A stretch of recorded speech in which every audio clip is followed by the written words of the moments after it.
E aí, tudo bem? Você está no Tecnorama, a teoria dos heróis. Episódio 1 de Loki e um aviso importante para você. Spoilers pela frente neste que é o melhor episódio de uma estreia de uma série da Marvel lá na Disney Plus. E mesmo assim, talvez ela já tenha entregado demais pra gente. Se você quiser saber o que é, fica por aqui. Este vídeo tem um selo de qualidade raiz Tecnorama. Um pensamento único e original que você só encontra por aqui. Preparados? Então, bora!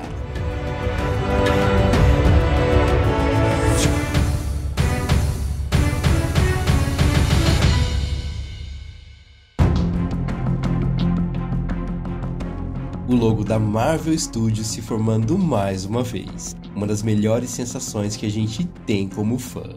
E Loki? Bem, este Loki lá de 2012 ainda é o mesmo cara. Então sua arrogância predomina já nas primeiras cenas. E depois a gente já tem um vislumbre dos departamentos da TVA. E aqui vale lembrar o vídeo que o Tecnorama já tinha feito sobre como seria a viagem de Loki através das eras diferentes. Essa ideia do elevador da TVA era baseada nos teasers apenas lá do começo do ano. E bom, ninguém tinha pensado a respeito.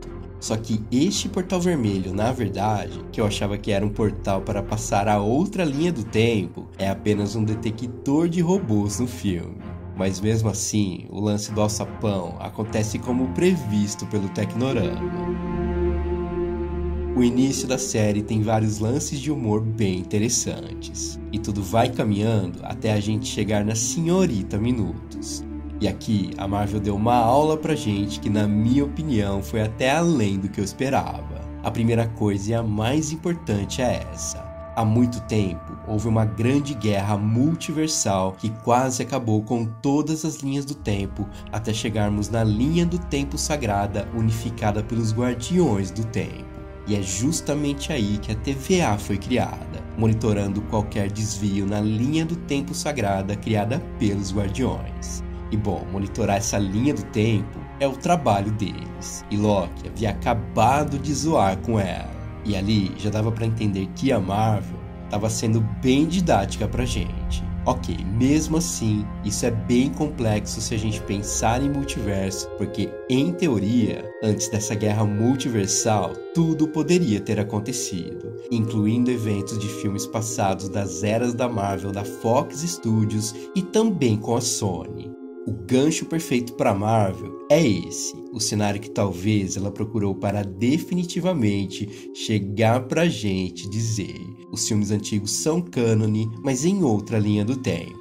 E mais, algumas séries também, como Agentes da S.H.I.E.L.D., e não é por acaso que a gente viu Coulson aparecendo aqui. Tudo bem, ele continua morto no MCU, então a gente não tem nenhuma citação da série que deu continuidade em vida para ele. Adeus, Agentes da S.H.I.E.L.D., e eu acho que agora é pra valer. Ou seja, o MCU é a linha do tempo sagrada e ponto final. O que aconteceu antes ou o que acontecerá depois são linhas do tempo que fazem parte de um evento Nexus que podem criar ramificações da loucura no multiverso. Pois é, a gente teve um relance disso em WandaVision. Mas agora, bem, a Marvel desenhou isso literalmente pra gente. Então é inevitável imaginar que Doutor Estranho no Multiverso da Loucura é um dos eventos mais importantes, se não o evento mais importante depois de Ultimato. Tudo porque ele vai ter que lidar com tudo isso, o que significa que em algum ponto daqui pra frente, algum evento Nexus pode alterar a linha temporal,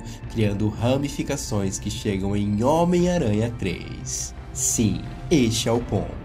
Homem-Aranha 3 chega antes do Multiverso da Loucura e já sabemos que personagens das duas sagas antigas da Sony estarão no filme. O que significa que a série de Loki pode ter algo relacionado aos eventos do Aranha também. Mas qual evento Nexus nos levaria a isso? Bom, algo tem que ocorrer e a pista tá dada pra gente. Porém, a gente vai com calma ainda e eu prometo que vai rolar vídeo sobre isso antes da estreia do Aranha. Mas agora nosso foco aqui é outro. Tudo porque nas séries, a Marvel continua no quintal do personagem. E aqui, o quintal é de Loki e apenas dele. Apenas dele. Isso é importante. Não espere uma história de vilões ou novos personagens, porque aqui tudo é Loki. E isso está bem claro quando a gente volta no tempo lá em 1549. Homens Minuto responderam a um evento Nexus, ou seja, uma quebra na linha do tempo sagrada. Mr. Mobius investiga e sabe que este cara é ele, Loki. Não, de novo não, a gente não tá falando de Mephisto aqui, e sim do próprio Loki com seus chifres. Porém, a gente tem este easter egg do Chiclete Cabloy apresentando um rosto familiar dos quadrinhos, Pesadelo. Mas se o quintal é de Loki, vamos deixar Pesadelo pra trás. Não vamos mais criar teorias em cima de fantasmas, porque já deu, né? Vamos ser sinceros. E com Loki sentenciado ao reset por interferir na linha do tempo, Mobius dá uma força pra Loki com uma habilidade incrível de falar toda a verdade na cara dele. E a gente acredita. Adição sensacional de Owen Wilson no MCU, um ator excelente que teve uma química incrível com Tom também. E este vislumbre da TVA foi sensacional de se ver. Aqui, a Marvel sendo impecável mais uma vez. Mas depois disso, a gente pensou. Aonde fica esse lugar? Fãs logo imaginaram que seria no Reino Quântico, quem sabe até a própria cidade que a gente viu lá em Homem-Formiga 2. Mas será que é mesmo? Bom, a gente vai ter muito pouco de quadrinhos na série do Loki, e os roteiristas já foram enfáticos pra gente. Eles ficaram livres para criar tudo do zero com base apenas no MCU. Então a gente não tem nenhuma HQ específica do Loki sendo adaptada aqui. Porém, este lugar tem tudo para ser o fuso horário nulo, que assim como nos quadrinhos, tem seus funcionários criados especificamente para cumprir suas funções em empregos vitalícios. Uma amostra desse trabalho todo a gente encontrou neste cara aqui, um ser clonado que vive 100% trabalhando em sua função. Digamos que a TVA é, na verdade, um grande departamento de serviço público, mas até com um ar de, sei lá, escravidão talvez, não sei, mas deu dó desse cara, o cara nem sabe o que é um peixe. E aí, a gente tem uma das cenas mais inusitadas da série e também de todo o MCU. Quem diria que a gente iria ver as joias do infinito guardadas dentro de uma gaveta? Sacada incrível pra dizer pra gente e também pra dizer pra Loki que ali na TVA nada que seja místico ou poderoso funciona. Mais uma indicação de que estamos no fuso horário nulo. A nulidade das joias e também das magias de Loki é um indício disso. E Loki tenta sair dali de qualquer jeito, mas é impossível. E ele tenta se esquivar das perguntas, escondendo até onde pode o motivo de suas trapaças, mentiras e loucuras. E Mobius tenta extrair isso dele sem muito sucesso. E só indo mais para o final do episódio, ele deixa claro pra gente que tudo faz parte de uma grande ilusão, algo que ele mesmo cria para inspirar o medo nas pessoas e assim conseguir controle e poder.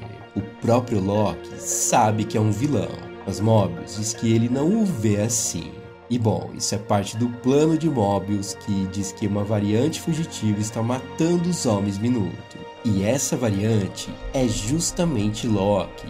Não este Loki, mas outros Lokis de outros universos. Ou seja, Lokis do multiverso. Uma sacada muito boa, mas que, como disse lá no início, continua no quintal da própria série. Então a hipótese que o Tecnorama levantou lá atrás no começo do ano, nesses 3 vídeos que estão no card aqui em cima, pode descartar. O personagem de Richard Grant, que eu teorizei como sendo aquele que permanece, o personagem que nos quadrinhos substituiu os Time Twisters por versões mais perfeitas, os Timekeepers, provavelmente não vai aparecer. Tudo porque Richard Grant tem tudo para ser a versão demoníaca de Loki lá de 1549. Assim como a Lady Loki tem tudo para ser Sofia de Martino e por aí vai. Não que esses caminhos que a Marvel toma sejam assim tão ruins. Mas enfim, a gente aprende agora que o quintal dos personagens é real, principalmente nas séries da Marvel.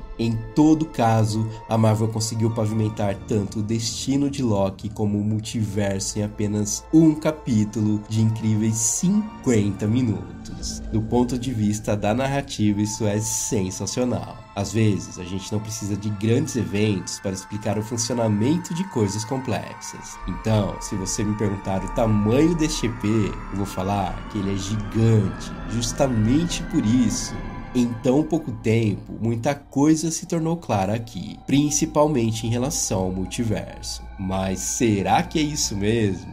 Bom, teoria no Tecnorama, você sabe. Às vezes, a gente tem que dar aquela viajada e sair do plano comum das coisas. Então vem cá.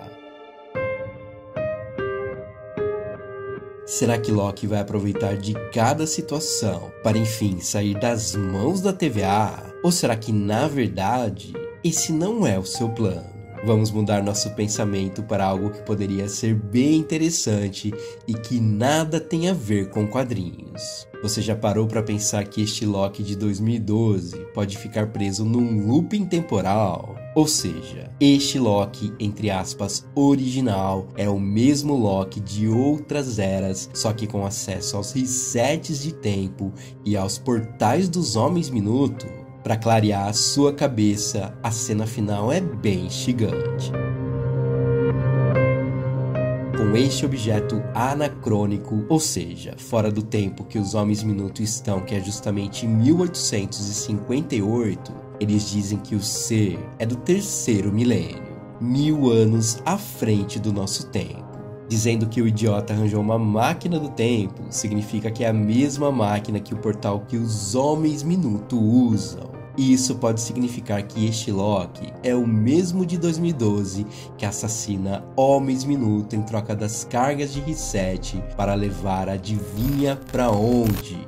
Para o futuro. Futuro esse que, obviamente, ele vai querer visitar. E o ponto é, será que ele vai chegar num futuro onde será responsável pela criação de uma nova loucura no multiverso? Pensa. Até agora, sabemos que as cargas são usadas justamente para manter a linha do tempo ali, bem correta segundo os próprios Guardiões do Tempo.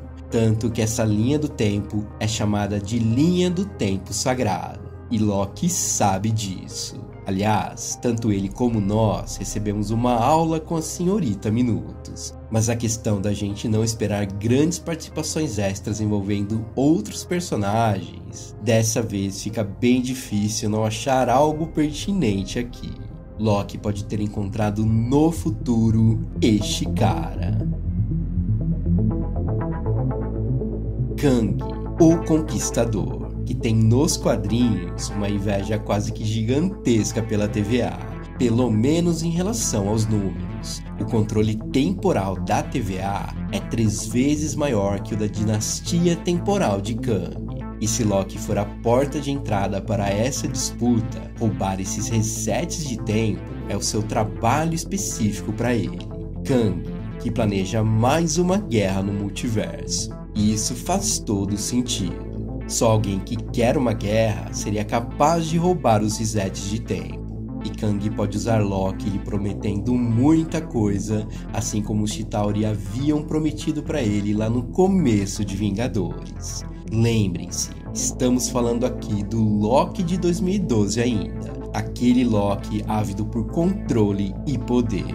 O Loki lá de Ultimato que morreu nas mãos de Thanos para evitar a morte de seu irmão, já era. Aquele Loki estava começando a mudar de lado, mas ele não existe mais. E aí a gente poderia ter um Loki responsável pelo início de uma grande saga temporal que pode envolver Aranha 3, Multiverso da Loucura, além de Quantumania, que pode apresentar finalmente o Quarteto Fantástico e, claro, ele, Kang, o Conquistador.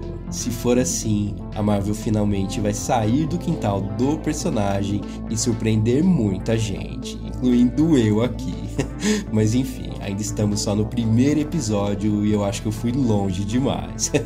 Será que é viagem total tudo isso? Bom, este é o nosso papel, mas para um primeiro episódio, Loki foi sensacional.